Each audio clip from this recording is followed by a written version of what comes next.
thing that we haven't discussed much yet is the cost of living crisis and what consumers are going through.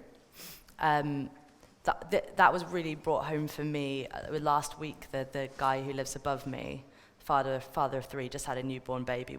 He knocked on our door and he was genuinely close to tears because he'd received an energy bill and he had no idea how he was going to pay for it. And I don't think he'd been following the situation that widely. So two parts of this question. I guess the first might go to Lutz and Ahmed. Do you think, honestly, it's right, do you think it's right, and do you think you will go ahead with above inflation price rises next year? Should we start with Lutz? So first of all, cost of living crisis is something we all have to take very serious, and we have to help our customers through that crisis. For that, we were the first coming out with a social tariff on broadband. We came up with data bank for mobile. We pledged more than 60 million gigabytes, and we will keep doing so. And for instance, Vodafone and others have joined us here. So that's number one. Number two, so we are the only operator on the mobile side who is not putting up prices on handset installment or handset tariffs, only on airtime. So that means our airtime is only 15 euros on average, and we will increase prices there, but this is maybe something like 10%, 12%, which is £1.50 per month, which is, I think, not so much. And I think we listened to our colleague from Ericsson. Right, when you think about mobile, then, right, over 20 years, the average cost per month has decreased. 20 years, think about that. Unbelievable. And usage is 5 times higher than 2015. Prices compared to 2015 are 22% lower. And so on one hand side, right, we need to invest billions into 5G and stay competitive, and at the same time, we simply cannot do that if we are lowering prices for mobile customers. So therefore, mobile, Virgin Media O2's position is clear. We will go ahead, and we think it is appropriate because we only apply it on airtime. On fixed, let's see. It's we have not embedded the price rise in our T's and C's, so that puts us in the position that we can have a discretionary decision. And so we are currently thinking about what is the right balance, who should get it, who won't get it. So you will see definitely a balanced approach on the fixed side. Yeah, so I think it's a very sensitive topic at the moment, and we really need to be conscious of it. The way, at least for my company, the way we did the previous price rise, we didn't touch any of vulnerable customers that we recognized on the system. So we fixed the price there. I think it's even more important looking into the future, how do we deal with customers who are in trouble? And it's really important we apply this in a very good way. As part of our, I think I have pride, at least in my organization, being a purpose-led organization.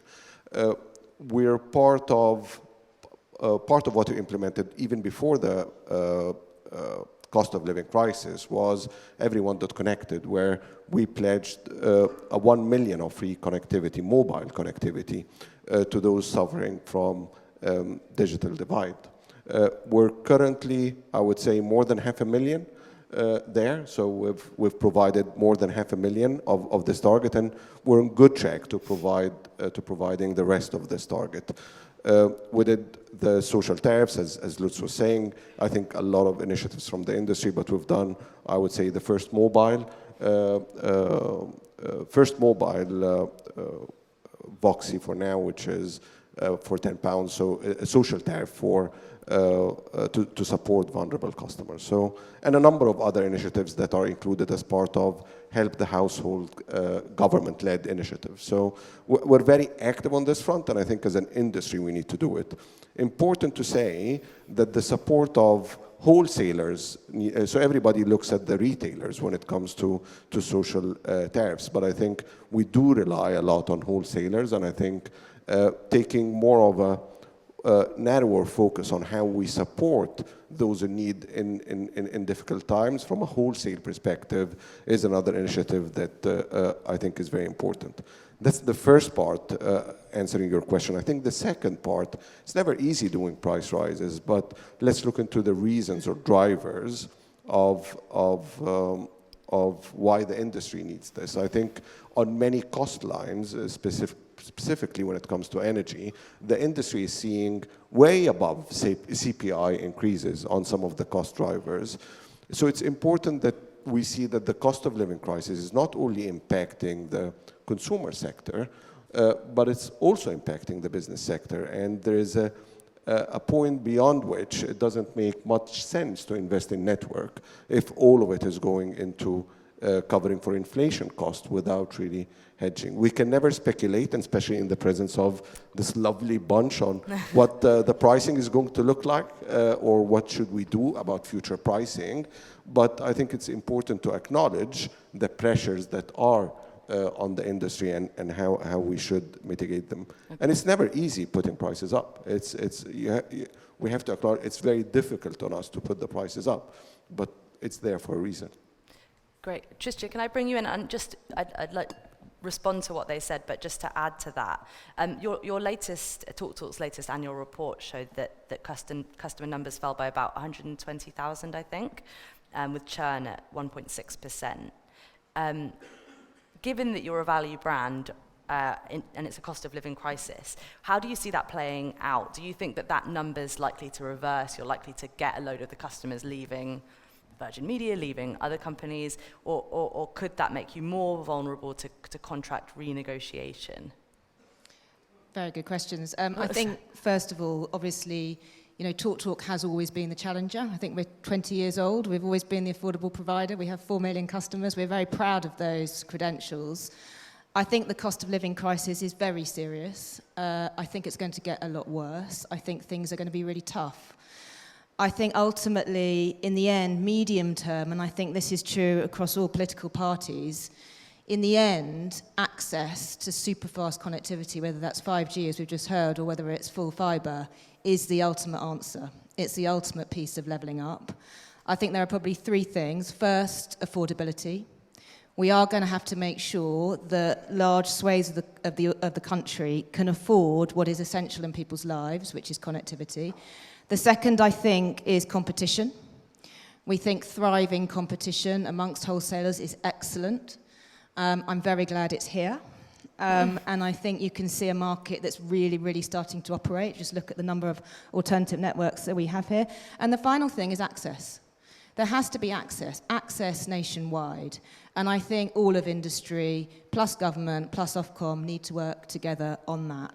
I think in any sector, affordable value providers will always thrive, and certainly that's our plan and ambition for TalkTalk, for sure. But I think there are a number of very important issues to address as a result. Okay, great. Is anyone seeing any evidence that consumers aren't able to keep up with their payments? Has anyone started to see that at all? I think generally things are tricky for people.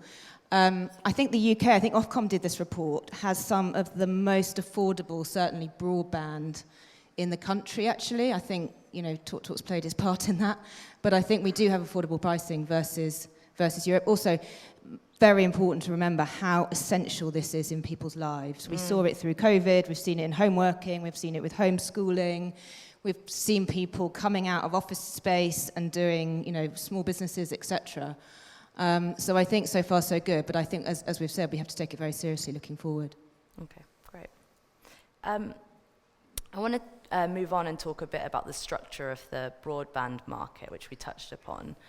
Lutz, I think when we were speaking, you said there are going to be you said something about two networks, the future of two networks. I thought maybe it might be worth asking Katie, what do you think? Do you think that there are room for 3 or even more networks in the UK? So, as I said before, I'm not going to crystal ball gaze, but I think to put it into perspective at the moment, what's the right number? I don't know.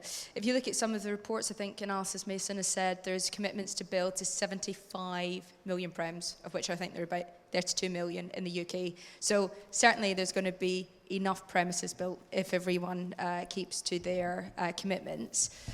I think the thing for us is, if I look at my customer base, I have about 155 passive infrastructure providers at the moment using the Openreach network. Do I think that's the right number? No.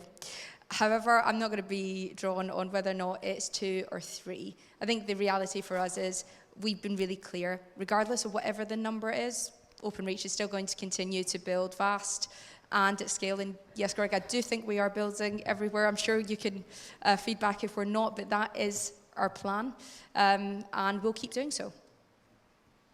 Does anyone want to come in? And yeah, let's go ahead. Well, I'd love to, but still on mic, maybe. So, I mean, I'm also not predicting what is going to happen. I want to add 2 things. One, we really worked hard to ensure that we will have at least 21 million fiber homes in this country. We have absolutely ensured the financing for that. And the other thing is, I've asked my press department to add all announcements together.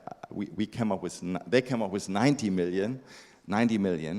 So when there are 90 million fiber homes built, right, that would mean it is 3 networks. And then at least my banks who have financed my fiber rollout wanted to see a penetration above 40%. So if you add both things, something doesn't add up. But thank God I don't need to judge about it. I think, right? I mean, let's see. I want to make another comment on a different topic, if I may. I'm a bit surprised about these fiber uptake and the studies, Tristia, if I'm honest, because we are seeing the opposite. I mean, right? We have 1 gig speed in 90 million homes. And we have it already since more than a year. And our customers are taking higher speeds. So the average speed of a Virgin Media customer is 250 meg. And the customer is paying for it. So we have the highest ARPU in the market, right? Average ARPU is £50. So therefore, I think the market is working. People, I mean, at the moment, obviously, we have the brand for that, so people who want to have the highest speed come to us. Yeah. So now, obviously, it's also a competition. Openreach is, so BT is there, TalkTalk is getting on fiber. So that means customers now have to understand why is fiber better. And at the moment, fiber is not better. It's all about speed, right? So therefore, I think customers are not buying technology. Customers buying a customer experience. And customer experience means I have fast, easy access to everything I want. And so therefore, I would not ask for market intervention from regulator, Lindsey. I think the market is functioning. And I think the market will work it out. Yeah. Sorry, I think Greg wanted to speak first, and then I'll move over to Ahmed. I think there's a lot to unpack in all of that, but there's 4 mobile operators. They're competing, and there's a debate whether they should be combined into 3 in the UK, and whether that's effective competition. There's been a weak duopoly in the UK's fixed market. BT across everywhere, Virgin across half the country. That, by definition, that's a weak duopoly. It is underinvested for decades into fiber. The alternate fiber providers like CityFibre have sprung up and said we can build fiber at pace, and that has unlocked 20 to 30 billion pounds worth of investment. Nothing I can think of would be better for the UK as a whole, and as the the businesses and the citizens of the UK than to keep a flourishing competitive infrastructure market. I can't see anything better. It's unlocked private capital, it's unlocked massive change in this industry, and the benefits will be you, everybody out in this audience. I think it is entirely up to the regulator and the government on how big this market is and how sustainable it is from a competitive standpoint. The pricing is all controlled from Ofcom's level. That pricing is what controls CityFibre's pricing and allows us to get our market share. We can easily rise to 40, 50, 60% penetration if the pricing at the wholesale level is maintained in a competitive way from Ofcom. Second, the uptake in the market will be shifting drastically to fiber if some of my compatriots here would stop advertising cable as fiber and stop advertising fiber to the cabinet as fiber. And if you have 40%, of the customers in a city, we've done this study after study after study, 40% of customers think they're already on fiber when they have no fiber there. That is, again, something controlled by the government, controlled by Ofcom. They can change the market by saying you must advertise truthfully and keeping the pricing and keeping pricing controls and anti-competitive behaviors in check, and you will have a flourishing competitive market that benefits everybody for the future. That's for sure what's in front of our future if we let it go. I think it's unfair to ever ask the two incumbents what they think of having more networks, because inherently in their decision or their answer will always be no. We do not want to lose any market share, and we do not like these feisty little competitors challenging our domain. No, bring it on, Greg. I think the thing is, which is, as you said, we've got competition. We support the competition. In fact, we support the 150 odd altnets very well building their networks. And it's great for the Joe public who's going to get choice. But I think the thing is, we are very clear that we will compete fairly, and that is what we will do. So whether or not there are altnets or not, the job is still the same for us. Ahmed, did you want to say something? Yeah, I was about I wanted to support you a little bit, but I think you've spiced it up more than needed. But I think on this point, I think the market decides the number of players, and I think it's kind of, we cannot pre-decide on this kind of panel how many players is fit for the market, and the market decides. We also have to pay a lot of attention to first to the home. I think that makes a big difference, and I think, and I'm in support of CityFibre as well. I think in areas where we've seen CityFibre building first to the market, we've managed to get to the right penetration. The question, of course, and the answer will change when you get more overbuilt. So, and that's for the wholesalers to decide how best to plan and how they take the machine up. But my point is, we shouldn't decide and I think customers should decide on where that is. The second point, which I think is really important, and I said it many times, is if I ask my family or friends, fiber, everything is fiber, even nutrition is fiber. Nobody gets what real fiber is in the market. And I think there is a point here about making it easy for customers to decide what's the right technology for them, of being more transparent. I think with mobile, it's very clear. We know what's 2G, 3G, 4G, 5G. When it comes to broadband, at the moment, it's very difficult even for people in our business to know the difference in some of the offers between what is everything is called fiber. So there needs to be something there, but I think it will take its time because customers need to appreciate and understand, and there is a point beyond which customers will know that full fiber is the real fiber. I can corroborate that commenters on my articles are constantly like, what the hell's the difference between ultra fast, super fast, fiber to the premises, fiber to the cabinet? They're frustrated by this terminology and its evolution, and they the sense I get, and they're informed, that's generally an informed audience, don't really get what these differences are and how the terminology is evolving. I was just going to agree with that. I think the danger is if we sort of collectively allow that to continue, the whole thing slows down. And I think, so there is an opportunity for us all to come together, whether it's, true definition of full fibre, true switch off of copper, definition of cable, those sorts of things, making it easier. Customers have got too much going on in their lives to really care, as Ahmed says, so I think that's our collective opportunity for sure. Yeah, when you look to other markets across Europe, you see what actually matters is not the technology, it's the speed. So if you look to Switzerland has a fiber coverage of 90%, but still customers are not sitting 100% of the fiber network. Actually, the minority is it, because there's also a cable network. So I think it's about what customers want is speed, what customers want is latency, and what customers want is reliability. And you have to deliver that.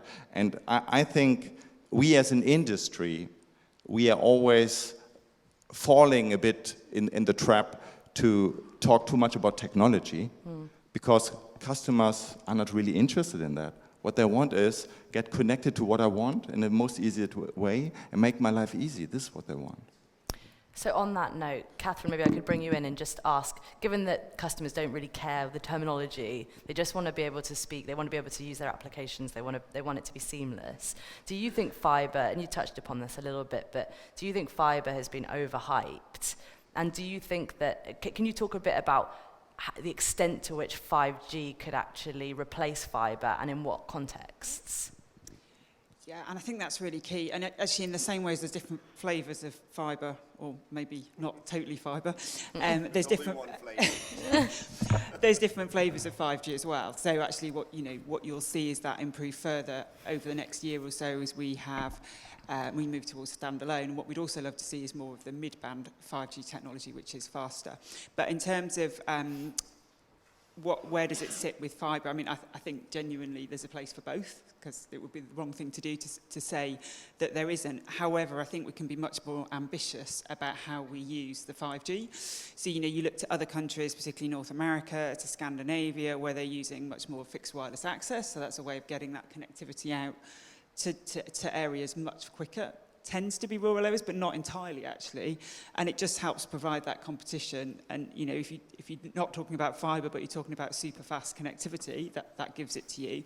But I think they become much more complementary. So I think you do need both, but 5G actually gives you a really, really great alternative. In some cases, better. So, it gives you what you get much quicker. So I think we need a consolidated rollout on that. Greg, go ahead. Well, I think it's great.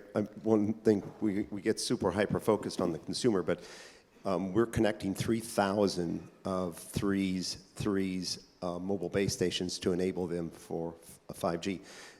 Without fiber, there is no 5G. So CityFibre's model, hence our name CityFibre, has been flooding the cities with enough fiber to address all the critical markets. So consumers are really a big driver, but we've been connecting, I think, 10, 20,000 business sites.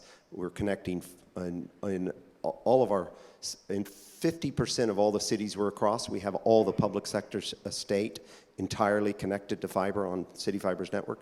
And of course, at a wholesale level, we're taking all of Three's macro base stations, enabling 5G with all that fiber plant that we're building. So it's not just about putting fiber into the home, it's about putting fiber across full cities and making it economical and available to all the different markets at really a transformational level. And that's why we're getting full public sector moving across. So, and it only happens with pure fiber, so we're getting CCTV, so it requires ultra high definition.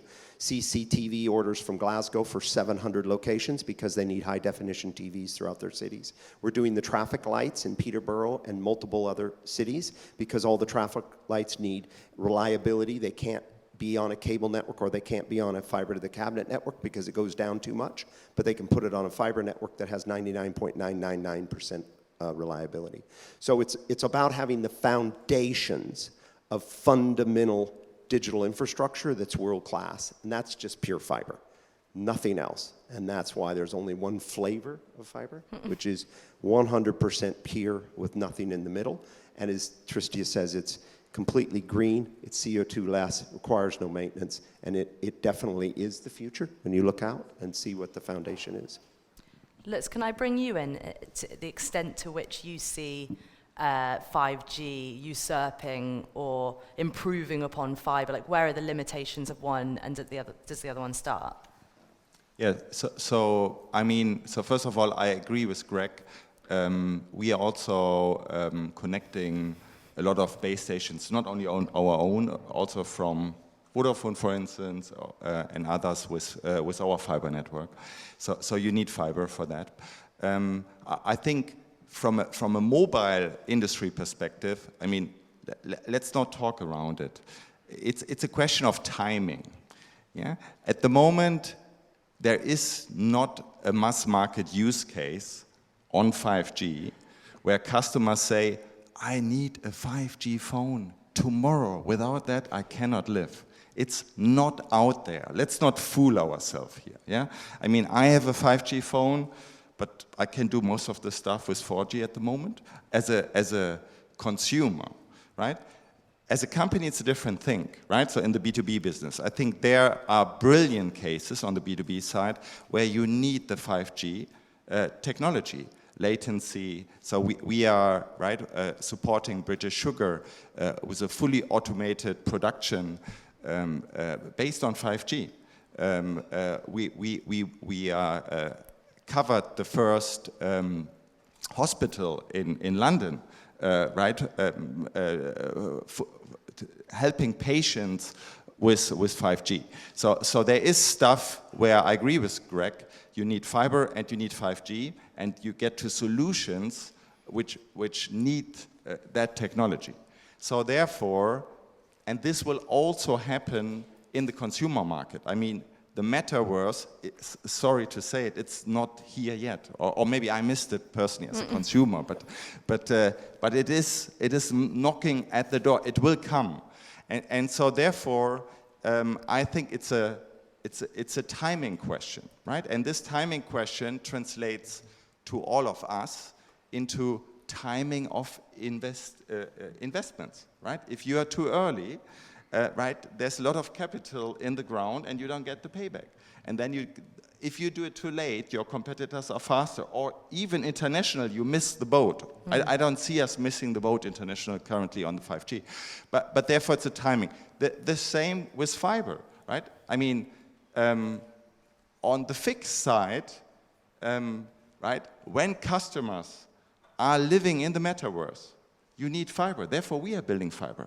But tomorrow, customers don't need fiber. They need speed. They want to upload most of the stuff. They want to do it fast, and they need it. So therefore, it's all about timing. And what I think as UK, I think we are in a brilliant spot because we have ensured both. I have to say, being German, I'm really jealous, and I'm helping this country to get to it. Germany is lagging behind. So I think if we all get the balance right with the customer needs, because the customers ultimately deciding, I think the future is bright. I need to cover this because I kind of agree and disagree with Lutz a little bit on the point on when it comes to 5G. And why is that? Because I think we discount the value of 5G and the importance of 5G if we only apply a consumer lens on it, meaning a use case. And I think the applications of 5G and namely 5G standalone when it comes to business is already there today.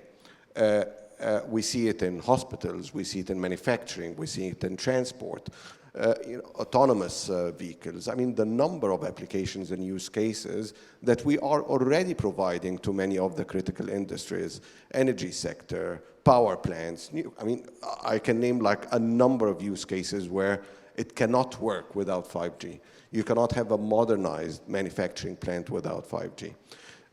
And the problem with this is it doesn't stop at the border. It doesn't stop at the border of the factory or the border of the plant. And I think it goes beyond it. And I think the risk of applying a consumer lens on 5G is that we might end up lagging when the use case that is at scale is there in the market, which I think we can draw some analogies with what happened with fibre on. I think the UK have done an amazing job catching up on fibre, not leading in terms of fibre. And the risk of having the same lens on 5G is that we might end up in a space where actually we're lagging behind.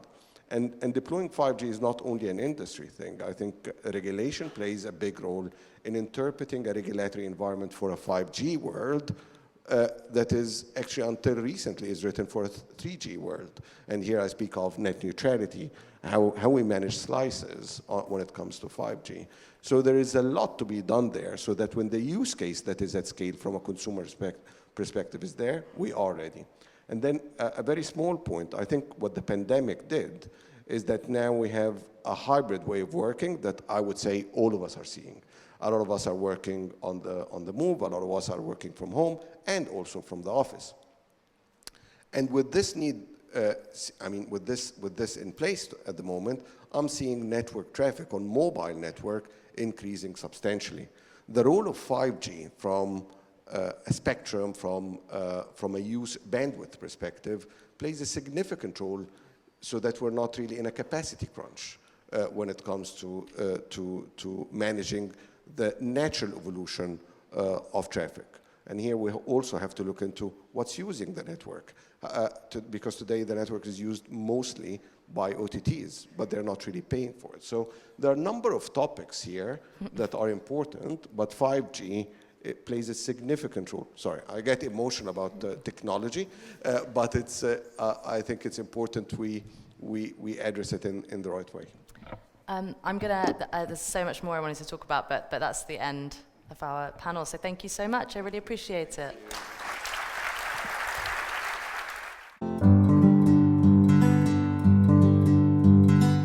Good morning. It's a pleasure to see you all again and to be back here in Islington. I will remember that last year's Connected Britain was one of the first in-person events that we all had back together, and it was a real pleasure to have that opportunity. So it's great to be back here. I don't know how many of you ever reflect on the history of this venue. It always looks quite modern, but it actually isn't. It's around 160 years old, and it has seen in its time livestock exhibitions, motor shows, military tournaments, and even the first ever Crufts dog show. All very different, you might think, from today's telecoms markets, but perhaps not entirely. In fact, agriculture, transport and defence are just three areas where wireless technologies, which you've been hearing about, are being put to use in real-life use cases today by many of you, supported by Ofcom through our Spectrum work. I have to say, I don't have a line on the dogs, but perhaps somebody else can come up with a case where we're using wireless technologies there too. Almost all of the UK's public, private and leisure sectors are using communications in some way to increase efficiency, lower costs, open up new opportunities or improve services. And as we know, our sector is one of the biggest drivers of growth in the UK economy, and there isn't anything which is much more important than that in the current climate. Britain, in fact, has never been more connected, as we've been hearing, but we obviously all agree that there's much more to be done. So I'd like to take about 10 minutes or so just to talk to you a little bit about the work that Ofcom, that we as the regulator are doing to make communications work for everyone. And for us, that does include taking on some new duties and looking into some new areas as we look to respond to unprecedented changes in our markets, from disruptive technologies through to the massive shifts in the needs and wants of consumers. We've already heard that as households up and down the country face financial pressures, we have to be concerned that prices remain affordable.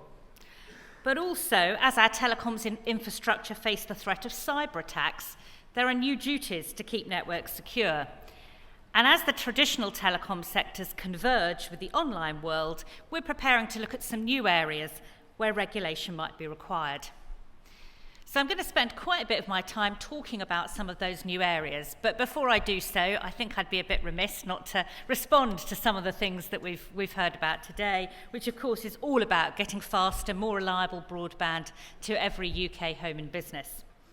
This is clearly something that as the regulator we strongly support, and as I suspect pretty much everyone in the room is aware, we introduced a new framework last year to promote it. This did represent a major shift for us as the regulator.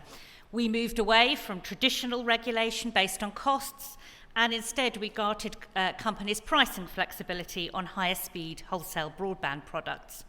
We did that because we believe that all companies should be able to achieve fair returns on their investment. Critically, for all investors, we made clear our intention to stick with that framework, to give certainty for at least 10 years. We've said that we don't expect to introduce cost-based prices for fibre services until 2031 at the earliest. So when we were here this time last year talking about that new framework, those were the commitments we made, and we stand by those commitments now. So we've been hearing quite a lot already about how that's working, and look, I think the signs are incredibly positive. I won't carry on by repeating all the numbers we've already heard, but we know that with BT, with Virgin Media, with CityFibre, all of those companies have ambitious targets for full fibre rollout, and I know there are many, many others in the room who will also be covering millions of homes as they come together. I agree with Greg and others and Tristia that the job is far from done, though, including our job. Our job is far from done. We know that network builders need to be able to hit those targets, that they need to be able to achieve penetration, and all of those things leave a job for us to do. That might mean about making sure that deployment can happen smoothly through supporting the use of duct and poles. It might mean about helping the consumer journey through the introduction of easier switching or looking at things like fibre labelling. And it's also critically about making sure that each company plays by the rules. As part of that, our monitoring unit, of course, continues to report on the largest provider, Openreach. So for me, to bring all this early promise to fruition, we need a healthy, competitive environment with clear rules, and that's what we will be aiming to maintain. That environment has kept prices affordable, as we've been hearing, for many homes and businesses throughout the UK. And over the past few years, it's absolutely true to say that broadband and mobile customers have been getting more for their money. As we know, usage is booming. Over the last 5 years alone, the amount of data used in the average UK home has more than trebled. Average upload speeds, so critical now, as we all know, for video calling and remote working, have more than doubled in the same period. And I think this is particularly staggering. The amount of data flowing from mobile masts is doubling each and every year. None of that would be possible without the capital investment that we've seen in our networks. So as the UK's digital economy continues to develop, it's vital that that investment continues, so that customers get the services they need and our sector continues to drive and benefit from growth. And we recognise that that investment requires a lot of commitment, especially at a time when costs are rising. So wherever we can, we will continue to promote regulatory support. For example, and Ahmed mentioned this, we'll soon set out plans to update our guidance on net neutrality, because we understand that clarity in this area is important to give confidence to those investing in 5G. We also appreciate the need for retail prices to reflect investment. Though, and I would like to come on here to talk about these affordability issues, it is vital that prices are fair. Over the past 2 years, our telecoms industry rose to the challenge of keeping people connected during an extraordinary crisis in public health. Now we face a generational crisis in the budgets of homes and businesses across the country. And while telecoms bills may only represent a small fraction of energy bills, every bill matters to hard-pressed households. We know that millions of people are struggling. And so, as we've been hearing already, there are ways that broadband and mobile companies can help. First, by continuing to offer good deals. I agree that the cheapest superfast broadband deal, around £22, is affordable for most households in the UK. Second, though, by promoting cheaper social tariffs for the most financially vulnerable. I'm pleased that since we highlighted this issue back in February, the number of people signing up to these tariffs has more than doubled. But that still leaves millions of households who are struggling and could save an average of £150 a year on their broadband missing out. There is a lot more we can all do to promote the take-up of these tariffs and to make them easy to sign up to. And in the current climate, I think we've got a moral duty to do that. And finally, I want to say something about annual price rises due in April next year. Of course, we recognise that inflation is a wider macroeconomic problem that affects wholesale costs as well as customers. But while we don't regulate retail prices, we do want companies to think very carefully about what is justified during an exceptional period of hardship for many people. We believe companies have a duty to their customers to respond and recognise a unique economic climate. We do believe that they can meet that responsibility within their means and without compromising on fair returns or continued investment. And it's good to hear, of course, that without giving any detail, that companies are thinking very seriously about that in the discussions we've already had this morning. So I want to move on now to talk about a couple of new areas to hopefully move the conversation somewhere a bit different from where we've been so far this morning. I think we'd all agree that it's really important that our networks are secure and resilient. As the human value of networks and the services that rely on them increases, they become a more attractive target to attackers. So as technology evolves, we must ensure that our networks remain secure and prevent disruptions which might affect not just the telecom sector, but actually pretty much every other sector in the economy, both in the UK and globally, because everything is so reliant on connectivity. Recent incidents clearly reinforce that need. We've seen major suppliers such as SolarWinds and Syniverse who've been compromised, and new software vulnerabilities such as Log4j. We've seen ransomware demands and targeted attacks sponsored by hostile states. And sadly, the position of the world today geopolitically means that those things are likely to increase.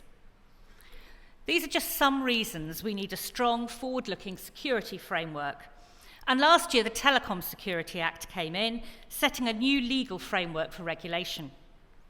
Under the Act, telecoms firms must take steps to identify and reduce the risk of their networks being compromised, and if an incident does occur, they must be ready to fix the problem and limit any damage. Ofcom's job from the 1st of October will be to oversee this and ensure providers have appropriate measures in place. We will work with them to ensure they improve their security and monitor their compliance against the new framework. Now, this is a really big deal for the industry, which is why I wanted to talk about it today. It means investing to upgrade security. That's pretty much unavoidable. In the knowledge that customers' data will be more secure and that the company's business and reputation will be too. As we head towards a 5G and gigabit future, now is the time to make those investments so that new networks are designed with security in mind rather than having to be retrofitted in afterwards. If we get this right, everybody will benefit. But we also all know that cybersecurity is an ongoing journey. As the nature of the threats we face continues to evolve, the industry will need to stay alive to those risks and respond to them. In the wider market, we strongly support the government's programme to diversify the supply chain so the UK is less dependent on a small number of vendors. To help industry achieve this, we're supporting real-world laboratory testing through the Sonic Labs programme. We also understand, though, that cyber resilience places costs on our telecoms firms. We've been hearing a lot about costs today already. So we will take care to monitor compliance in a way that minimises burdens. And where we do have areas for concern, our first step will definitely be to work with industry to try and put things right. But of course, we need to be clear that our enforcement powers are there if we need to use them. So in short, this is a really busy time for everybody in this room and for us as the regulator. But we think there's actually even more to do. Because as our sectors continue to converge, the boundaries are blurring between traditional networks and internet-based services. With each passing week, the services, screens and sites that keep people informed and entertained and which help us work and connect are evolving and growing in number. Real and virtual worlds are colliding. The physical telecoms networks of wires and masts now underpin online areas like cloud computing. People switch effortlessly between traditional broadcasts or mobile phone calls to internet-based services like Netflix, YouTube, Zoom and WhatsApp, often over the same device. And if, like me, you live in a house with teenagers, you might think that they appear to be looking at all of these things simultaneously. So our job has to evolve too. In the last year, we've begun regulating video sites and apps like TikTok and Snapchat. And we're preparing to oversee social media and search engines under the Online Safety Bill, with the task of ensuring they do a better job of keeping their users safe. So it's really important that regulators understand the economics, technologies and behaviours behind these changing markets. That includes the relationship between price, privacy and data, the effects of market power, the growing role of AI, and the rapid emergence of digital financial services. To put it another way, digital is not just a sector with another sector regulator. Increasingly, it's just the way we live our lives. To anticipate these changes, a little over 2 years ago, Ofcom joined forces with the Information Commissioners Authority, the Competition and Markets Authority and the Information Commissioner's Office, and later the Financial Conduct Authority, to form the Digital Regulation Cooperation Forum, or DRCF. That really is not an easy sentence to say. The DRCF is about ensuring clear, consistent and coordinated regulation. It helps us build a collective view of the issues and the important industry trends and innovations, and it lets us pool resources, avoid duplication and respond quickly to shifts in the market. We believe that converging telecoms and digital markets also need a converged regulator like Ofcom to anticipate and stay ahead of change. So later this week, we will publish a new digital market strategy designed to do exactly that. Under the new strategy, we intend to draw on a range of powers at our disposal, including competition and consumer law and the power to carry out market studies. Alongside our strategy, we will set out the specific markets that we intend to explore this year and further down the line. So do look out for that later in the week. These then are times of profound change, both for the telecoms industry and for its regulator. Every day, as we've been hearing, the coverage of faster, more reliable networks is rising. Companies are investing in safer, more resilient connections capable of withstanding a range of threats. Physical networks and online services converging to form a new digital economy. And Ofcom's role is changing too, with new duties and a fresh strategy for the future. And yet, amid all this change and adaptation, our central aims remain unchanged. Healthy, competitive markets, fair prices, strong investment, and world-leading innovation. We will continue to promote all these things. We look forward to working with you as we do so to help achieve the truly connected Britain that we all want to see. So I think if I was to leave you with one message, it would be that the future is likely to look quite different from the past, but it's definitely no less exciting. So thank you very much.